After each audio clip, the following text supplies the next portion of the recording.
Great great great. चलिए, चलो, good evening. महक है क्या? महक हैज नॉट जॉइंड इन क्या आज?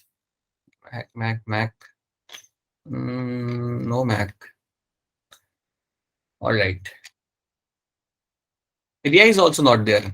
Surprise surprise. ओके, ठीक है। Alright, I start the screen share, so I think you will be able to see the slides in a minute.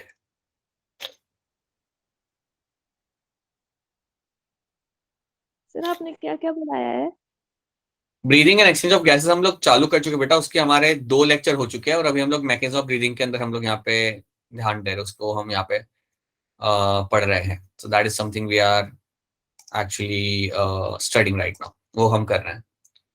So initial part जो होता है breathing का, वही हम यहाँ पे हम देख रहे हैं सब लोग, ठीक है। चलिए, सो एक बार फिर हम यहाँ पे आ जाते हैं।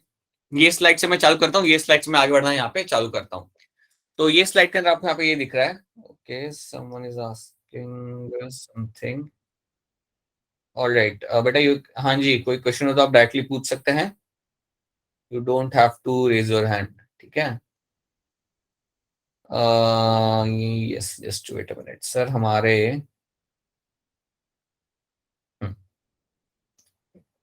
What is your question?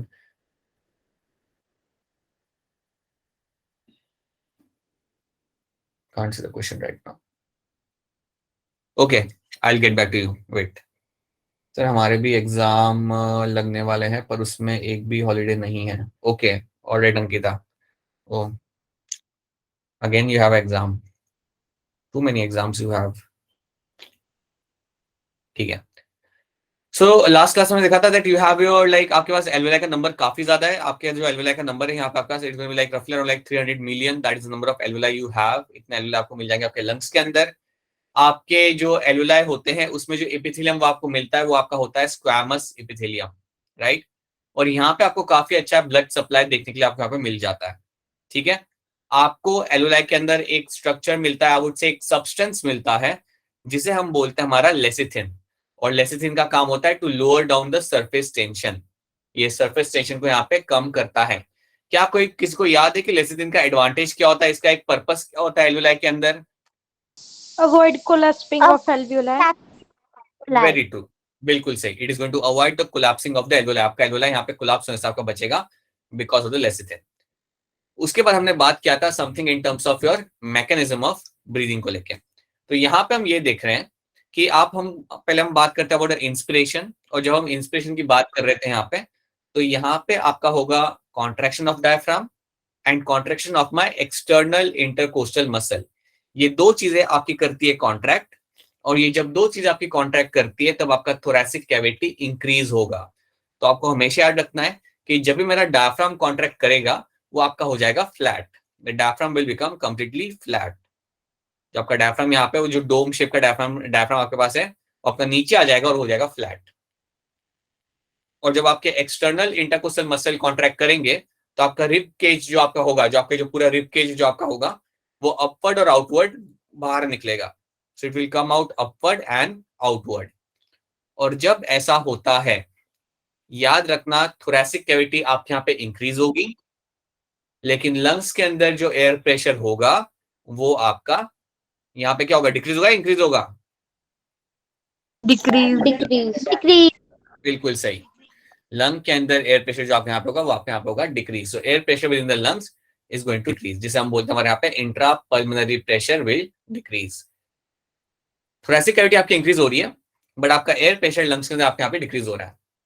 और उसकी वजह से क्या होगा, आई विल फाइंडिंग कि आपका जो एयर है एटमॉस्फेयर में से, it will rush into your lungs. ये आपका दौड़ते हुए आपका लंग्स के अंदर आ जाएगा, क्योंकि आप जानते हैं कि आपका जो एयर होता है, it will move from higher pressure to your lower pressure. Okay, always it will movement आपका ऐसे होता है, it will move from the higher to lower pressure, और इसलिए आपका जो एयर होगा बाहर से आपका अंदर की तरफ आ जाएगा। So that is something happening over here.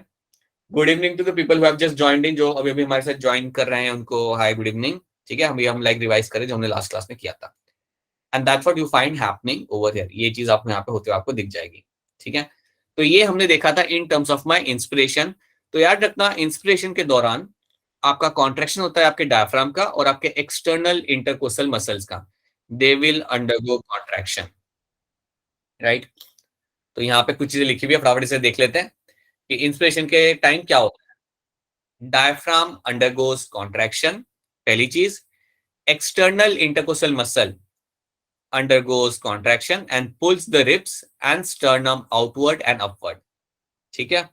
Result क्या होता है इन सब, ये दो इवेंट होने का रिजल्ट क्या होता है? दो इवेंट होने का रिजल्ट ये होता है यहाँ पे, हाँ जी मैं गुड इवनिंग। रिजल्ट ये होता है that there is an increase in the thoracic cavity, decrease in the air pressure within the lungs and air rushes from atmosphere into the lungs, ठीक है। तो ये सब होने का रिजल्ट ये होता है यहाँ पे दैट आपका यहाँ पे थोरेसिक कैविटी इंक्रीज होता है, ओके। आपका एयर प्रेशर डिक्रीज होगा लंग्स के अंदर और बाहर से जो एयर है वो आपके अंदर आ जाएगी लंग्स के अंदर। So this is what you find happening as a result.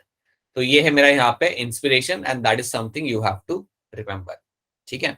अब मैं आपसे पूछना चाहूंगा कि क्या आप अपने इंस्पिरेशन को एक सर्टेन एक्सटेंट तक कंट्रोल कर सकते हो कि मैं कितना उसे डीपली करना चाहूंगा या कितना उसे शैलो रखना चाहूंगा, क्या मैं इसे कंट्रोल कर सकता हूँ? Yes sir. सिर्फ एक ही बच्चा कह रहा है yes. Yes sir. Yes sir. बिल्कुल, yes we can do that. मैं कंट्रोल कर सकता हूँ मेरे ब्रीदिंग को, मैं कंट्रोल कर सकता हूँ कि मुझे कितना डीपली ब्रीथ करना है और कितना मुझे फोर्सफुली मुझे एक्सेल करना है। आई कैन डू दैट, ठीक है। और ये जो कैपेसिटी है ना ये आप इंक्रीज भी कर सकते हो। आपके इंस्पिरेशन की और एक्सप्रेशन की जो कैपेसिटी होती है वो आप टाइम के साथ साथ इंक्रीज कर सकते हो। जैसे कि मैंने आपको एग्जांपल दिया था, जो लोग स्विम करते हैं, people who are like swimmers, someone like Michael Phelps. Michael Phelps को आई होप आपने शायद नाम सुना होगा। He is a like well-known swimmer throughout the world and he has won number of gold medals in the Olympics. So उन जैसे लोगों का जो thoracic cavity होता है और I would say जो inspiration capacity होता है वो उनका काफी ज्यादा होता है, right? They can take in more amount of air, okay? So you can actually increase that with number of athletic exercise. You can actually increase that, ठीक है। तो ये हो गया आपके यहाँ पे inspiration. Now let's talk about your expiration. अब यहाँ पे हम लोग बात करते हैं something in terms of your expiration. Expression या फिर जिसे हम इवन कह सकते हैं एज अ एक्सलेशन, या फिर मैं इसे इवन इवन कहता हूँ सिंपल लैंग्वेज में ब्रीद आउट करना, ब्रीद आउट करना।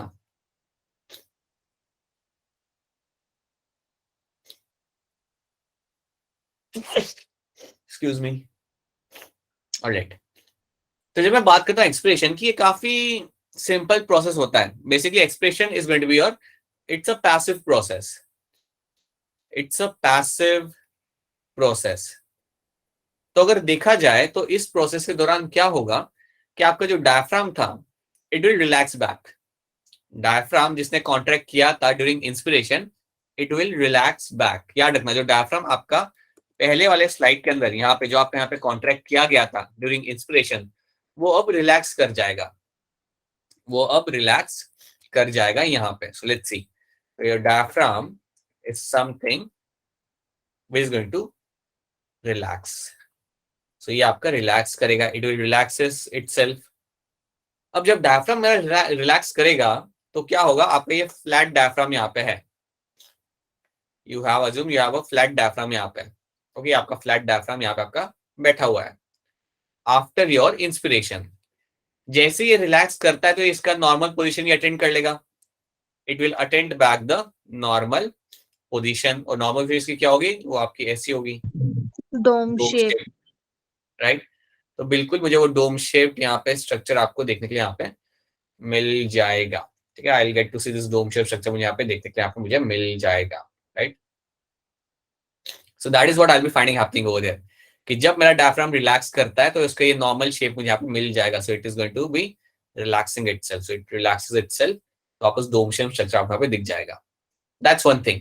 आपका ये पहला इवेंट यहाँ पे होगा।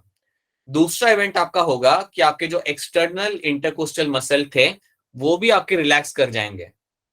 जो आपके एक्सटर्नल इंटरकोस्टल मसल थे, external intercostal muscles, they also relaxes back, they also relaxes। अब ये भी रिलैक्स करते हैं। अब अगर ये रिलैक्स करते हैं तो क्या होगा कि आपका जो थोरैसिक कैविटी है अल्टीमेटली वो आपका डिक्रीज हो जाएगा। पहले इंक्रीज हुआ था, जब वो कॉन्ट्रैक्ट करते हैं तो वो आपका इंक्रीज, आपका थोरैसिक कैविटी का साइज बढ़ता है, right. But now what will happen, thoracic cavity will decrease in size जब आपके एक्सटर्नल इंटरकोस्टल मसल्स आपके रिलैक्स करेंगे। सो थोरैसिक कैविटी आपकी डिक्रीज करेगी साइज के अंदर। सो थोरैसिक कैविटी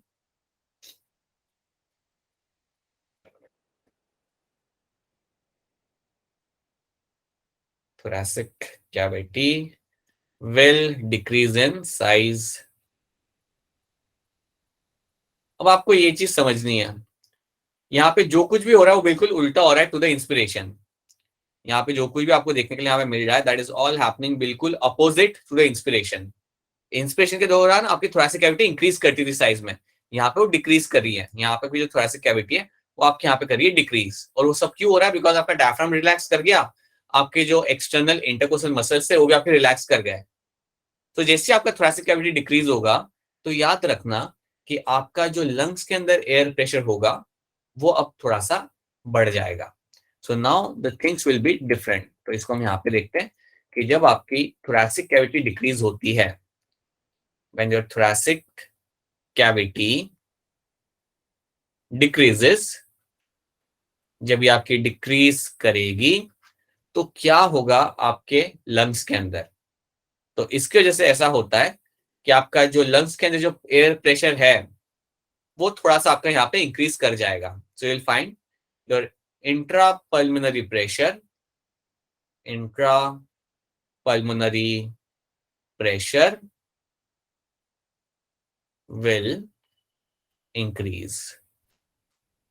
याद रखना हमेशा कि जैसे आपकी थोरैसिक कैविटी यहाँ पे आपकी डिक्रीज करेगी, आपका जो एयर प्रेशर है लंग्स के अंदर वो आपके यहाँ पे इंक्रीज कर जाएगा। इसको मैं सिंपल लैंग्वेज लिख सकता हूं कि air pressure in the lungs increases, air pressure in the lungs increases. अब अगर ये ऐसा हो रहा है, अगर मुझे कह रहा हूं कि यार मेरा एयर प्रेशर यहाँ पे इंक्रीज हो रहा है लंग्स के अंदर, देन आपको एक चीज याद रखनी है, उसी दौरान आपके एटमॉस्फेयर के अंदर कंपैरेटिवली होगा एयर प्रेशर कम। जब आपके लंग्स के अंदर एयर प्रेशर थोड़ा ज्यादा हो जाता है ना, ये हुआ आपका यहाँ पे because of the decrease in thoracic cavity, इसी टाइम पे आपके एटमॉस्फेयर के अंदर कंपैरेटिवली आपका जो एयर प्रेशर होगा वो यहाँ पे होगा like it will going to be less. So air pressure in the lungs is going to be high, ये आपका इंक्रीज हो जाएगा यहाँ पे, बट एटमॉस्फेयर के अंदर आपका एयर प्रेशर यहाँ पे होगा अभी के टाइम पे थोड़ा कम, comparatively it will be less. तो इसको हम यहाँ पे देखते हैं, let's see what will be happening over here, कि आपको यहाँ पे क्या दिखेगा कि एयर प्रेशर जो आपका लंग्स में है वो तो ज्यादा है। So air pressure in the lungs is going to be high, right, ये आपका हाई रहेगा। और एटमॉस्फेयर में एयर प्रेशर कंपैरेटिवली होगा कम। एटमॉस्फेयर के अंदर, in the atmosphere air pressure is going to be low comparatively. तो आपको क्या लगता है हवा कहां से कहां जाएगी? अब एयर आपका कहां से कहां जाएगा? lungs to atmosphere. बिल्कुल सही बात है। It always higher to lower pressure. तो आपका अब लंग्स से आपका जो एयर है ये आपका पूरा निजल पैसेज ट्रेवल करेगा, आपका पूरा नोज वोज, आपका ट्राइकिया, निजल पैसेज नोज से आपका बाहर निकल जाएगा। So you will find your air जो आपकी होगी आपकी ट्रेवल करते हुए आपके एटमॉस्फेयर के अंदर बाहर निकल जाएगी। सो that is what you will be finding happening over here. तो इस तरीके से आपका जो एयर है वो आपका लंग से बाहर निकल जाता है। तो कहा जाता है कि आपका जो एक्सपिरेशन यहाँ पे होता है ना वो आपका एक पैसिव प्रोसेस है, इसमें कुछ आप अलग से कुछ कर नहीं रहे हो। आपके जो कॉन्ट्रैक्ट किए थे आपने मसल्स वो आपके रिलैक्स कर जाते हैं। सो वही चीज आपकी यहाँ पे आपको देखने के लिए मिल रही है। आपके यहाँ पे जो मसल्स थे लाइक डायफ्राम जो आपका था वो रिलैक्स कर गया, आपका एक्सटर्नल इंटरकोस्टल में आपका मसल आपका यहाँ पे रिलैक्स कर गया। और जब ये रिलैक्स कर रहे हैं तो बेसिकली क्या हो रहा है, मेरी जो थोरैसिक कैविटी है इसका साइज यहाँ पे डिक्रीज हो रहा है। ठीक है, तो क्या आपको पहले ये बताइए आप मुझे कि आपको ये वाला स्लाइड आपको यहाँ पे समझ आ रहा है? Is this slide clear to all of you? Yes, sir. Yes, sir. तो ये चीज पहले आपको यहाँ पे आ जाती है, this is what you will be finding happening. अब जब ये चीज आपके यहाँ पे हो रही है, आपका थोरैसिक कैविटी कम हो गया, उसके वजह से क्या होगा, आपका होता क्या है कि लंग्स के अंदर जो एयर प्रेशर है वो आपका हो जाता है इंक्रीज। हाँ जी बेटा बोलिए। लंग्स के अंदर जो एयर प्रेशर आपका होता है वो आपका यहाँ पे बढ़ जाता है, जिसको हम टर्म यूज करते हैं intra pulmonary pressure will increase. और जब ये इंक्रीज होगा तो उसके वजह से आपका क्या होगा, आप देखोगे कि वहां से जो एयर होगी वो बाहर की तरफ जाना चालू करेगी। The air from the lungs will start moving outside into the atmosphere, क्योंकि बाहर के एरिया में you have a low pressure. Air pressure जो बाहर एटमॉस्फेयर के अंदर वो कंपेरेटिवली कम है लंग्स के मुकाबले। लंग्स के कंपेयर में वहां पे एयर प्रेशर वहां पे कम है आपका, इसलिए you will finding the air will move from the lungs into the atmosphere. Lungs से आपका एयर भागते भागते हो जाएगा एटमॉस्फेयर के अंदर, राइट। चार्ट में atmosphere air pressure is going to be low, मैं लिख देता हूँ यहाँ पे, राइट। और यहाँ पे रहेगा ये थोड़ा हाई, ठीक है। तो इस तरीके से आपका यहाँ पे होता है एक्सपिरेशन। तो एक्सपिरेशन में कुछ अलग सा आपको याद नहीं रखना, सब रिलैक्स कर रहे हैं यहाँ पे, ठीक है। आपके डायफ्राम रिलैक्स कर रहा है, एक्सटर्नल इंटरकोस्टल मसल रिलैक्स कर रहा है, and that's what you will find finding happening over there. और आपका एयर आपका जा रहा है लंग्स से बाहर की तरफ दौड़ते हुए आपका जा रहा है। So that is one thing you have to know. अब इसके अलावा एक चीज आप सोच सकते हो यहाँ पे कि आपके और भी कुछ मसल्स यहाँ पे इन्वॉल्व होते हैं। You have couple of more muscle जिनके बारे में आपको जानना जरूरी है। जैसे कि एक होता है आपका एब्डोमिनल मसल, एब्डोमिनल मसल, और एक होते हैं आपके internal intercostal muscle, internal intercostal intercostal muscle. अब बात यह है कि ये जो दो मेरे मसल हैं, एब्डोमिनल मसल और इंटरनल इंटरकोस्टल मसल, इनका काम क्या होता होगा। अब आप इस पिक्चर को देखो, इस पिक्चर में ये जो पर्सन है ये कुछ बजा रहा है, और ये जो बजा रहा है ये आपको कहाँ देखने के लिए मिलता है जनरली? शादियों में। सर्दियों में। बिल्कुल सही बात है। ये जो आपका इंस्ट्रूमेंट जो बजा रहे हैं ये आपको शादियों के अंदर देखने के लिए मिल जाता है। That is actually a saxophone. तो सैक्सोफोन जनरली आपके शादियों में लोग बजाते आपको दिख जाएंगे। अब आप मुझे ये बताइए कि जब आप सैक्सोफोन बजा रहे होंगे तो क्या आपको काफी फोर्सफुली एयर को बाहर निकालना पड़ता होगा या नहीं पड़ता होगा? Yes yes sir. बिल्कुल पड़ता होगा। जब आप सैक्सोफोन बजा रहे होंगे, या अगर मैं कहूँ कि आप फ्लूट बजा रहे हो, फ्लूट में तो इतना नहीं जरूरत पड़ती, बट सैक्सोफोन के अंदर आपको काफी ज्यादा एयर को आपको बाहर थ्रू आउट करना पड़ता है। तो आपका यहाँ पे जो एक्सलेशन होता है वो काफी आपको फोर्सफुली करना पड़ता है, क्योंकि आप नॉर्मली ब्रीथ नहीं कर रहे, आप एक इंस्ट्रूमेंट में से साउंड निकालने की कोशिश कर रहे हो, राइट। तो वो दौरान you have to carry out force expiration. समझो इस बात को, यहाँ पे आपको करना पड़ेगा। अगर आप ऐसा कोई इंस्ट्रूमेंट बजा रहे हो तो वो टाइम पे आपको काफी ज्यादा, आप वैसे भी कर सकते हो, वैसे भी आप फोर्स एक्सप्रेशन कर सकते हो, बट ये टाइम पे तो आपको करना ही पड़ेगा, क्योंकि आपको एक आपको ट्यून बनानी है इंस्ट्रूमेंट यूज करके। So someone who is doing playing saxophone, कोई अगर यहाँ पे सैक्सोफोन प्ले कर रहा है, देन मैं श्योरली कह सकता हूँ कि ये लोग कर रहे होंगे मेरा फोर्स्ड एक्सपिरेशन, क्योंकि ये लोग एयर को बाहर रिलीज कर रहे हैं, और जो नॉर्मल एयर को नहीं रिलीज कर रहे वो काफी फोर्सफुली ज्यादा एयर को बाहर रिलीज कर रहे हैं। So they are doing the forced expiration. और जब आप फोर्स्ड एक्सपिरेशन कर रहे होते हो तो आपके ये दो मसल्स यहाँ पे इन्वॉल्व होते हैं, एब्डोमिनल मसल और internal intercostal muscle. They are involve during your post expiration. याद रखना, they are involve for your post expiration. कभी अगर आपने देखा होगा तो कई सारे चैनल्स पे टीवी दिखाते कि जब आप कुछ ब्रीदिंग एक्सरसाइज अगर आप करते हो तो उसमें भी आप कई बार फोर्स एक्सपिरेशन करते हो। तो याद रखना, जब भी आप फोर्सफुली एक्सपायर कर रहे हो, फोर्सफुली अगर आप एयर को बाहर रिलीज कर रहे हो, तो उसको करने के लिए आपके दो मसल्स यहाँ पे एडिशनली इन्वॉल्व होते हैं। वो आपका होता है एब्डोमिनल मसल और होता है आपका internal intercostal muscle. They are involve for your forced expiration. तो क्या ये वाला कंपोनेंट आप सबको यहाँ पे समझ आ रहा है? Is this part clear to all of you? Yes yes sir. ठीक है, ये क्लियर होना चाहिए कि ये क्यों क्या, इसलिए मैंने ये आपको पिक्चर यहाँ पे जस्ट टू टेल यू कि यार ये एक इवेंट ये भी होता है जब आपको करना पड़ता है फोर्स एक्सपिरेशन, राइट। तो वो टाइम पे आप ये मसल्स यहाँ पे आपके इन्वॉल्व होंगे।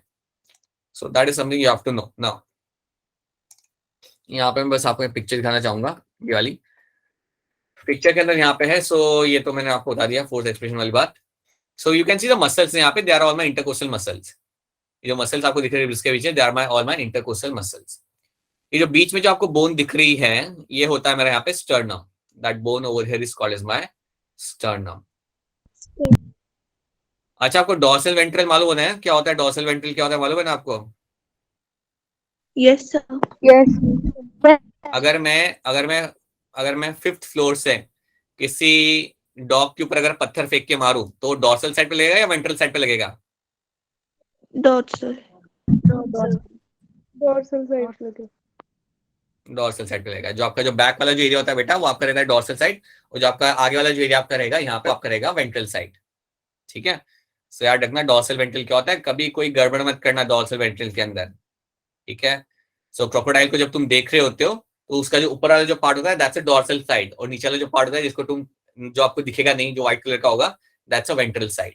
ओके, ह्यूमन के अंदर जो आपका जो बैक वाला जो एरिया आपका that's a dorsal side, front वाला जो आपका एरिया यहाँ पे that's going to be your ventral side. तो मेरा स्टर्नम कहाँ पे, वेंट्रल है डॉर्सल है, कहाँ पे स्टर्नम मेरा? साइड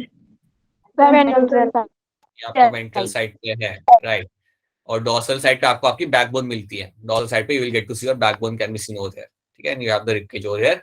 रिब्स के बारे में हम वापस पढ़ेंगे in chapter 20, but yeah this is something you have to know now. यहाँ पे हमने देख लिया हमारा mechanism of breathing, so we have just understood our mechanism of breathing यहाँ पे, और ये चीजें आपको यहाँ पे याद रखनी है कि कब क्या हो रहा है और कहाँ पे आपका प्रेशर क्रिएट हो रहा है लंग्स के अंदर, और कब आपका प्रेशर कम हो रहा है लंग्स के अंदर। सिंपल सी बात है कि जब आप एक्सेल कर रहे होते हो वो टाइम पे लंग्स के अंदर एयर प्रेशर ज्यादा होता है, और जब आप इनहेल कर रहे होते हो तो वो टाइम पे लंग्स के अंदर एयर प्रेशर होता है कम। That is one thing you have to know. ठीक है, तो ये हमने यहाँ पे देख लिया। अब है क्या ना, इस टॉपिक के बाद जो अगला टॉपिक आपको एनसेट में मिलेगा that is going to be about the respiratory capacity and volume. वो एक टॉपिक है जो आपको एनसेट में देखने के लिए मिल जाता है। अभी हम लोग क्या करेंगे, हम उस टॉपिक को करेंगे बाद में, so will pick up that topic later, क्योंकि उसके अंदर आपको सिर्फ वो वैल्यूज आपको याद रखनी है, आपको स्टेटमेंट समझनी है which are very simple and you have to remember the values, so will do that later. अभी हम लोग करेंगे exchange of gases, will try to understand something in terms of your exchange of gases. Let's understand your exchange of gases. So अगर मैं बात करता हूँ exchange of gases की यहाँ पे, तो let me make alveoli over here. मुझे यहाँ पे आपको कुछ चीजें आपको बतानी पड़ेंगी। तो ये है, समझिए मेरा एक एल्वेलाई है, राइट। ये मेरा यहाँ पे एल्वेलाई यहाँ पे खड़ा हुआ है। ओके, एल्वेलाई के आसपास कई सारी ब्लड कैपिलरीज आपको मिल जाएंगी। याद रखिएगा, एल्वेलाई के पास आपको कई सारी ब्लड कैपिलरीज आपको मिल जाएंगी। आपके लंग्स में अराउंड 300 मिलियन एल्वेलाई आपको दिख जाता है, लेकिन फिलहाल हम एक के ऊपर ही हम फोकस कर रहे हैं और उससे हम समझ रहे हैं। तो अज्यूम करते हैं कि इसके आसपास भी मुझे यहाँ पे एक ब्लड कैपिलरी मुझे यहाँ पे दिख रही है, so let's assume that this is one of the blood capillary near the alveoli. ठीक है, अब एक चीज हम यहाँ पे देखते हैं, जो एल्वेलर वॉल है वहां पे होगा आपका एल्वेलर एपिथेलियम। ये जो एल्वेलर की वॉल है यहाँ पर आपको मिलेगा आपका एल्वियोलार एल्वियोलार एपिथेलियम। क्या किसी को याद है कि कौन सा एपिथेलियम मिलता है एल्वियोलाई के वॉल के अंदर? Which kind of epithelium you get to see? Squamous. Squamous epithelium आपको यहाँ पे देखने के लिए मिलेगा। याद रखना, एल्वियोलार एपिथेलियम जो होता है उसका जो टाइप होगा यहाँ पे that is going to be the squamous epithelium. तो यहाँ पे आपको squamous epithelium, I just write E over here, will be seen over here. ठीक है, तो याद रखना कि आपको यहाँ पे स्क्वैमस एपिथेलियम आपको देखने के लिए मिल जाएगा। So let me just draw थोड़े से स्क्वैमस एपिथेलियम यहाँ पे,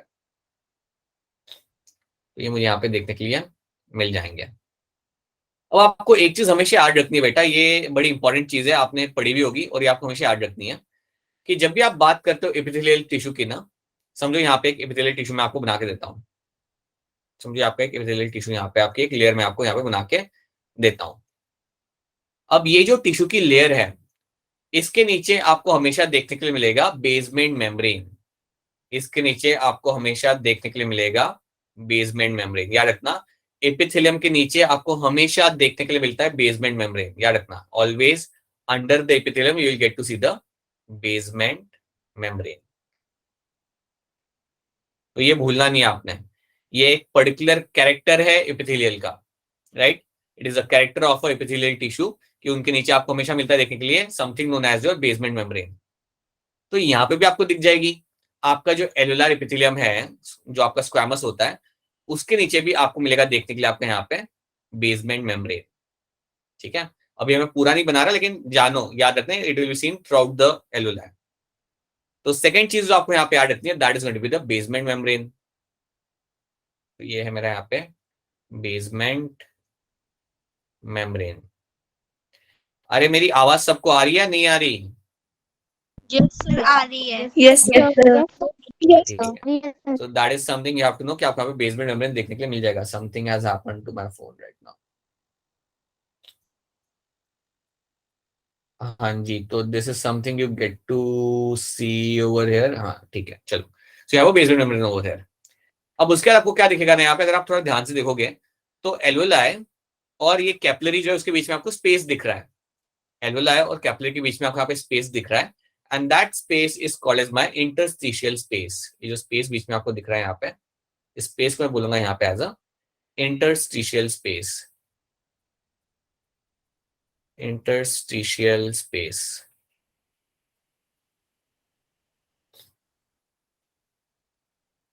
बीच में आपको यहाँ पे स्पेस दिखेगा, याद रखना है, जो स्पेस आपका दिखता है आपको देखने के लिए एक एल्वेलाई और कैपिलरी के बीच में, उसे मैं बोलता हूँ यहाँ पे मेरा as a interstitial space, right. अगर आपको कंफ्यूजन हो रहा है, देन मैं आपको बता दूं कि ये जो है हमारे, ये हमारा एक सिंगल एल्वेलाई है जिसे हम फोकस कर रहे हैं। This is my alveoli, right, और ये जो है मेरी, ये है मेरी blood capillary. This is your, हाँ जी, गुड इवनिंग जो अभी भी ज्वाइन कर रहे हैं या नेटवर्क के से बाहर निकल गए थे। This is your blood capillary. तो हमने पहले देखा एपिथेलियम, एलुलर एपिथेलियम, फिर हमने देखा उसके नीचे आता है बेसमेंट मेम्ब्रेन, और उसके बाद आपको मिलेगा यहाँ पे देखने के लिए इंटरस्टिशियल स्पेस। अब आपको यहाँ पे क्या दिख रहा है उसके जरा हम फोकस करते हैं। Now what you will get to see, अब आपको दिखता है वापस से एक और basement membrane. Again you will get to see, यहाँ पे आपको मिलेगा देखने के लिए जो कैपिलरी की जो वॉल होती है ना, उसके ऊपर आपको मिलेगा देखने के लिए बेसमेंट मेम्ब्रेन।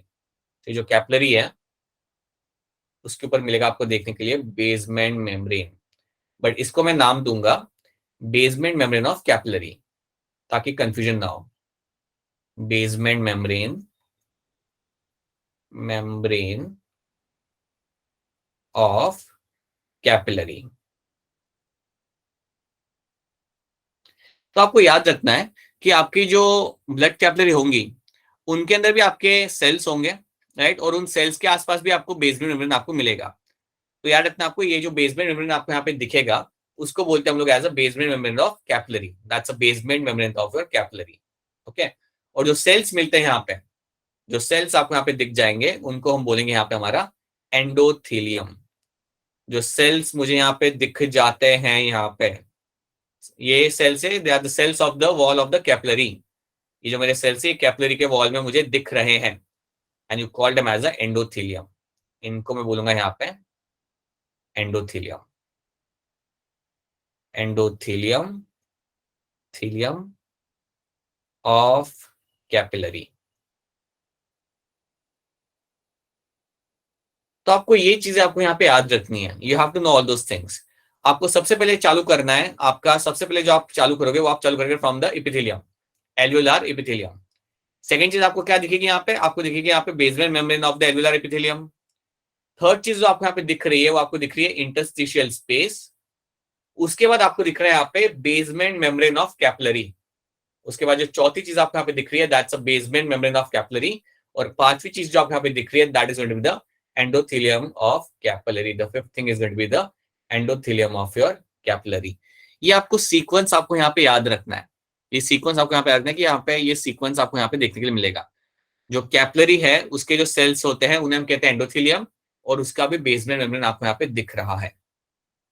अब एक बात यहाँ पे ध्यान से सुनो, आप जानते हो कि एल्वेओलाई के अंदर मेरे होंगे कई सारे ऑक्सीजन मॉलिक्यूल्स।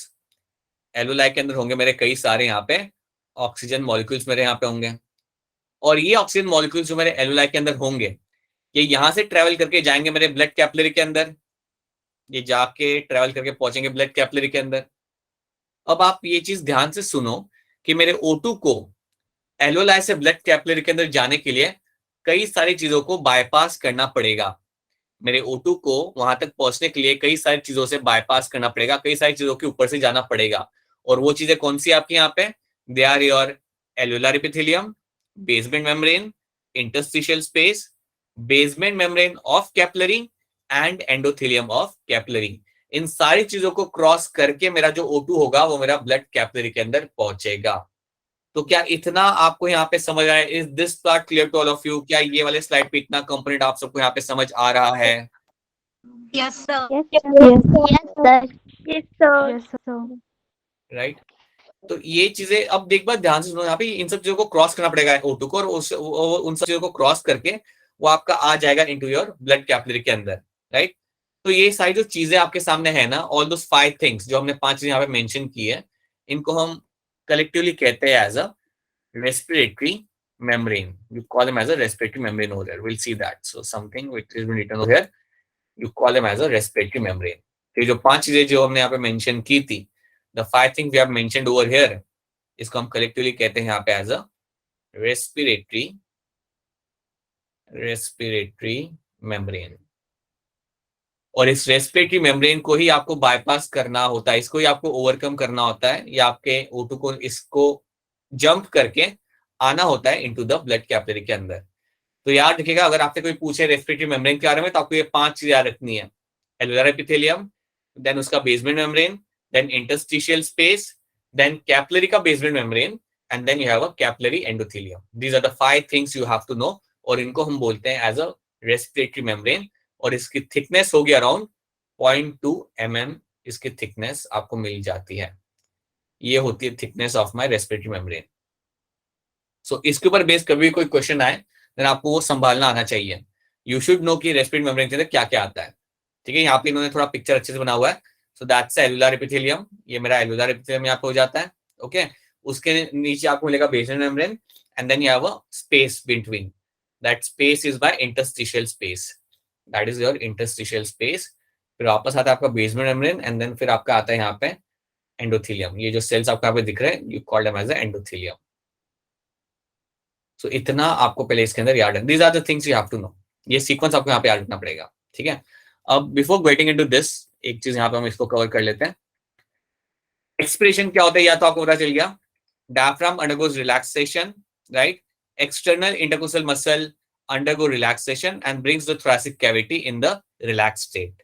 रिजल्ट क्या होता है इसका? रिजल्ट आपका ये है कि thoracic cavity आपके यहाँ पे डिक्रीज हो रही है, और आपका जो एयर प्रेशर है वो आपका इंक्रीज होता है लंग्स के अंदर, and air from the lungs will rush into the atmosphere. So that is something we have scene.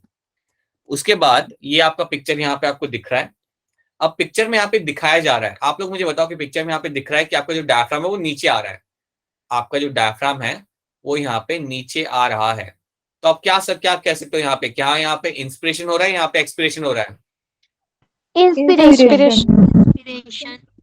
बिल्कुल, यहाँ पे आपका इंस्पिरेशन ही हो रहा है। आपका डायफ्राम यहाँ पे नीचे आ रहा है, आपके यहाँ पे रिब्स है आपके वो बाहर की तरफ जा रहे हैं, मतलब आउटवर्ड आपके ग्रो कर रहे हैं, they are going to the outward direction. So that's your inspiration. Similarly यहाँ पे आपका क्या हो रहा है, आपका डायफ्राम वापस से नॉर्मल शेप को ये अटेंड कर रहा है, ये अपवर्ड डायरेक्शन में जा रहा है, इट इज रिलैक्सिंग बैक, ये आपका रिलैक्स बैक कर रहा है, और आपके जो रिब केज है वो भी आपका नॉर्मल साइज में आपका यहाँ पे आ रहा है। सो जब ये हो रहा है, देन आई कैन क्लियरली से यहाँ पे आपका हो रहा होगा expiration. This is where we will find your expiration will be happening. During expiration your thorax की जो वॉल्यूम होता है यहाँ पे डिक्रीज होगा, राइट, मतलब हम बोलते हैं ना decrease in the size of the thorax, वो आपका यहाँ पे होगा। एंड ड्यूरिंग इंस्पिरेशन आपका जो वॉल्यूम होगा यहाँ पे, size of the thorax is going to increase. So that is something you have to know, ये चीज आपको यहाँ पे याद रखनी है, राइट। अच्छा, आप मुझे ये बताओ कि अगर किसी का डायफ्राम काम ना करे तो क्या उसे ब्रीथ करने में डिफिकल्ट होगी या नहीं होगी? Yes. होगी सर। Yes, sir. Yes. ठीक है। क्या हम लोग कॉन्शियसली हमारे इंटरकोस्टल मसल्स को हिला सकते हैं? क्या मैं बोल सकता हूँ कि मेरे इंटरकोस्टल मसल्स को मैं कॉन्शियसली क्या उन्हें मूव करा सकता हूँ? No. नहीं कर सकते हैं, No, नहीं कर सकते sir. आप इंटरकोस्टल मसल्स को आप कॉन्शियसली आप मूव नहीं करा सकते। You can not tell them right to contract consciously, और कितना कॉन्ट्रैक्ट करना है। हाँ, डायफ्राम वाला कंपोनेंट आप एक सर्टेन एक्सटेंट तक आप कंट्रोल कर सकते हो, but not your intercostal muscles, you can not do that, ठीक है। That is something you have to know. अच्छा मुझे ये बताओ कि माउथ से ब्रीथ करने में क्या दिक्कत आती है? अगर कोई माउथ से ब्रीथ कर रहा है, तो काफी लोग माउथ से ब्रीथ करते हैं, तो उसमें प्रॉब्लम क्या है? सर डस्ट पार्टिकल्स अंदर चल जाती है और जो एयर होती है वो फॉर्म भी नहीं होती। ठीक है, राइट, वेरी ट्रू। 10 पार्टिकल आपके पेट में आ जाएंगे कई सारे, और उसके साथ आपकी जो एयर होगी वो आपकी वार्म नहीं होगी। ठीक है, ट्रू। मुझे एक और चीज बता दीजिए यहाँ पे आप लोग कि आपका जो कॉलुमिनार स्लेटेड एपिथेलियम होता है, कॉलुमिनार, वो आपको कहाँ मिलता है? Cilia. ठीक है, ये आपको मिलेगा इन योर ट्राइकिया। ठीक है, इतना तो आपने सही बता दिया। और ये आपके म्यूकस को कहाँ पुश करेगा? फेरिंक्स की तरफ। Cilia to pharynx. हाँ जी, it is also going to push towards the pharynx, right, true.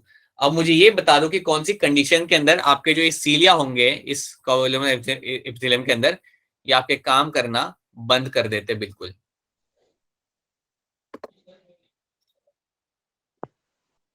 In which condition आई जब तक फाइंड? स्मोकिंग यस, स्मोकिंग की वजह से। स्मोकिंग के दौरान will find your cilia will stop working completely, और वो आपका म्यूकस पुश नहीं कर पाता है, राइट, ट्रू। तो ये आपकी चीजें आपने यहाँ पे देख ली। ये स्टेटमेंट यहाँ पे देख लो।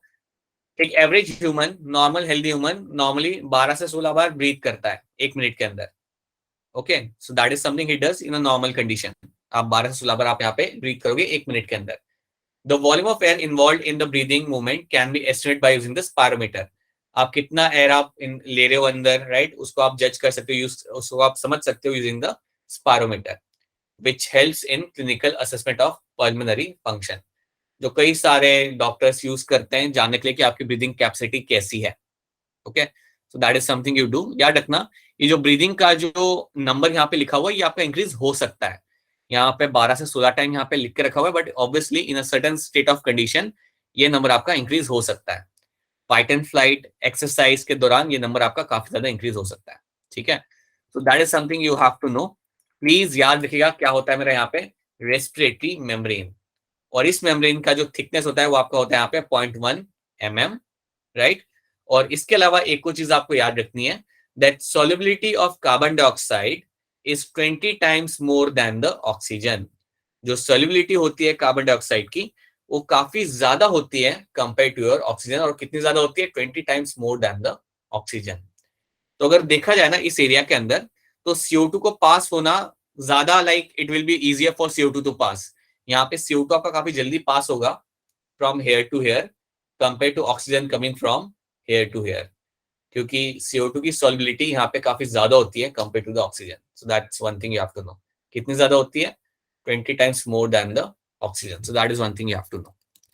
अब हम क्या करेंगे, हम अब इन चीजों को थोड़ा अलग तरीके से समझेंगे। सो दैट इज समथिंग, ये आपने यहाँ पे देख लिया कि रेस्पिरेटरी मेम्ब्रेन क्या होती है। याद रखना कि ये बाईपास करना है आपको, तब आपका O2 आपका आएगा आपके ब्लड कैपिलरी के अंदर। अब हम यहाँ पे कुछ और समझते हैं। Let's see something else. अब आपको यहाँ पे क्या समझना है कि यहाँ पे जो आपका O2 आ रहा है उसकी वैल्यू क्या है। Let's try to understand that thing. तो मैं क्या करूंगा यहाँ पे, I will make alveoli over here again, right.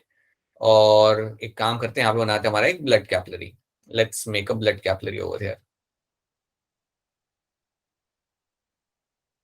Let's see, this is your blood capillary जो आपके यहाँ पे आ रही है।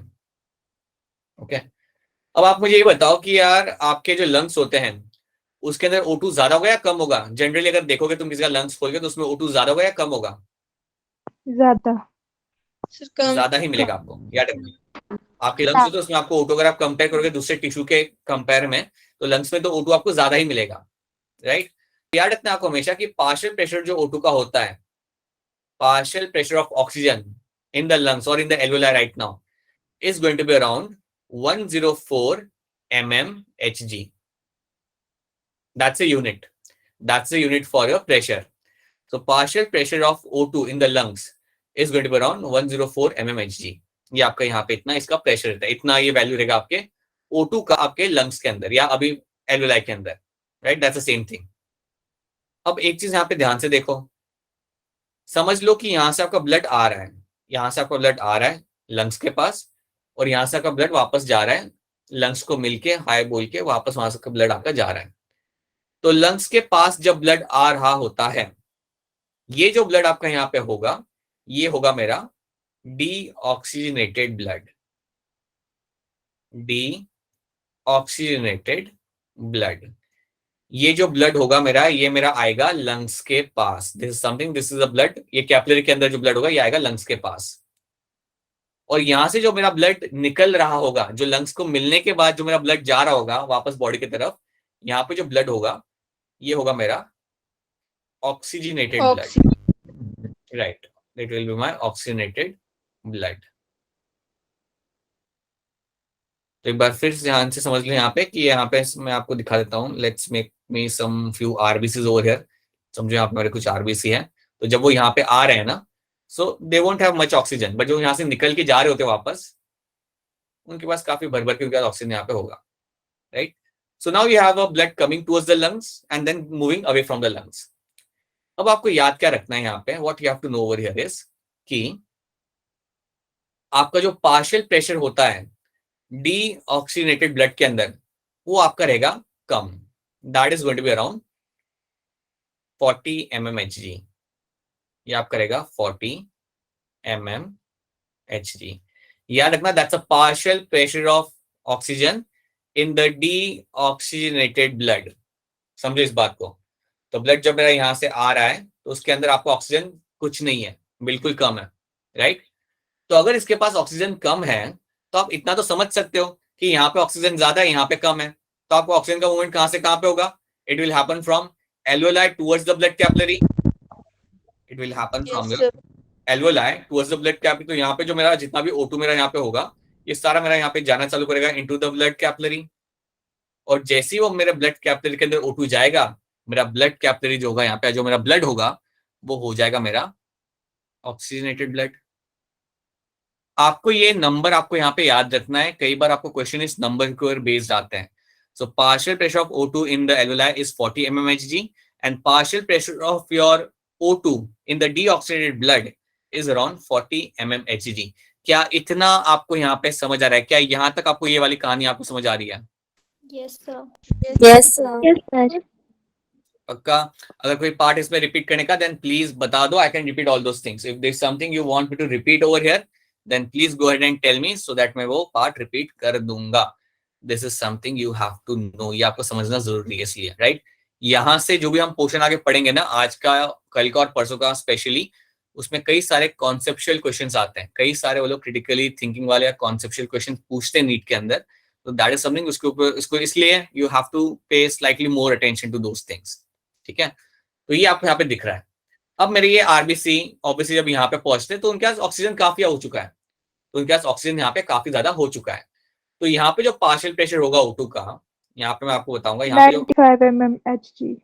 बहुत बढ़िया, यस, यहाँ पे जो मेरा वैल्यू होगा O2 का is going to be your 95 mmHg। So I write over 95 mmHg।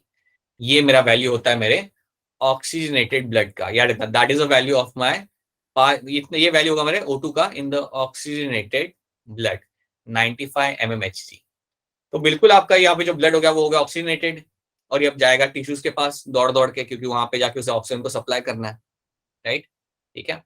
अच्छा, मैं आपको यहाँ पे एक क्वेश्चन पूछना चाहूंगा, क्वेश्चन नहीं, आपको एक एनालॉजी आपको बताना चाहूंगा जो आप सुनो और उसे समझो, ठीक है।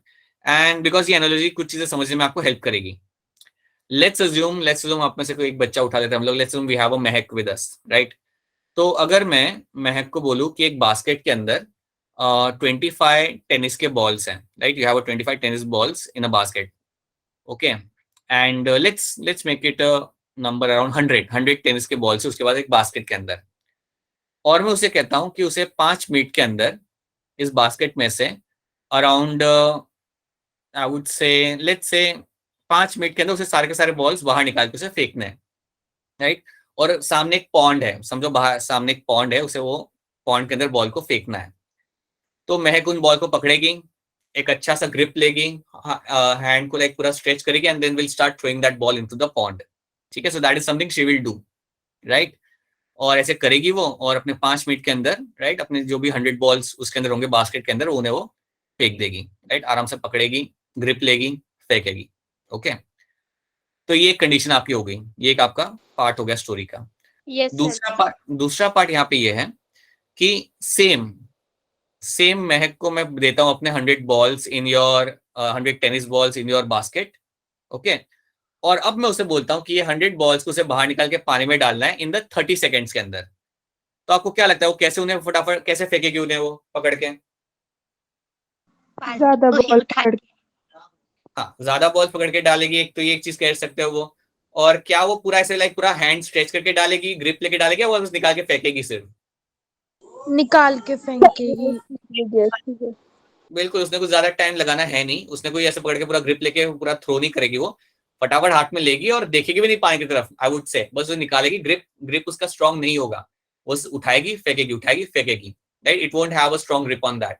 ठीक है, तो ये दो कंडीशन आपको यहाँ पे याद रखना, ये हम आगे कुछ चीजें समझने में आपको हेल्प करेगा, राइट? एक कंडीशन के अंदर आप देख रहे हो कि the person is having a strong grip on that particular ball before throwing, और दूसरी कंडीशन के अंदर आपको जो पर्सन है यहाँ पे वो ग्रैब कर रहा है बॉल को और वो फटाफट निकाल के बाहर निकाल के फेंक रहा है, राइट? वो कोई बहुत स्ट्रांग ग्रिप नहीं ले रहा उसके ऊपर। अगर वो आराम से स्ट्रांग ग्रिप लेके घुमा के अगर फेंकेगी देन वो शायद 30 सेकेंड्स के अंदर वो काम कंप्लीट ना कर पाए, राइट? तो प्लीज रिमेंबर दिस एनालॉजी हो रही है, एनालॉजी को यहाँ पे आप सुन लो एक बार, ये आपको कुछ चीजें आगे के क्लास में समझने में आपको हेल्प करेगा। ठीक है, now let's go back over here, let's come back over here. So partial pressure of O2 हमने यहाँ पे देख लिया कैसे आपके यहाँ पे चेंज हो रहा है, राइट? इसी दौरान हम लोग CO2 की भी बात कर लेते हैं। Let's talk about CO2 as well. तो अगर मैं बात करता हूं यहाँ पे CO2 की, अगर मैं बात करता हूँ यहाँ पे CO2 की, यहाँ पे तो CO2 का पार्शियल प्रेशर लंग्स के अंदर होता है कम, राइट? CO2 का पार्शियल प्रेशर जो लंग्स के अंदर होगा वो आपका रहेगा around 40 mmHg, 40 mmHg, that is the partial pressure of CO2 in the lungs. आप मुझे ये बताओ कि डीऑक्सीडेटेड ब्लड में CO2 का लेवल ज्यादा होगा या ऑक्सीडेटेड ब्लड में CO2 का लेवल ज्यादा होगा? ऑक्सीजनेटेड ब्लड में ज्यादा होगा। हाँ जी, राइट, डीऑक्सीडेटेड ब्लड में आपका जो CO2 का लेवल होगा वो काफी आपको ज्यादा मिल जाएगा। तो यहाँ पे जो मेरा CO2 का लेवल होगा, the partial pressure of CO2 over here, right, is going to be around 45 mmHg। अगर आपको बहुत ज्यादा डिफरेंस यहाँ पे नहीं दिख रहा तब भी ज्यादा ही है, तब भी अगर देखा है तो it is going to be quite high, right? उससे ज्यादा ही है, लंग्स आपका एल्वेलाई से यहाँ पे ज्यादा ही है।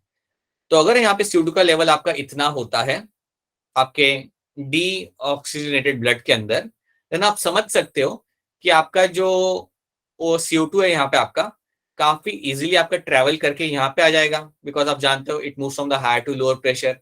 तो जो मेरा CO2 यहाँ पे होगा वो ट्रेवल करके आ जाएगा मेरे एल्वेलाई के अंदर वाया सिंपल डिफ्यूजन। याद रखने बात को, क्योंकि यहाँ पे आपका प्रेशर दोनों का अलग है, एल्वेलाई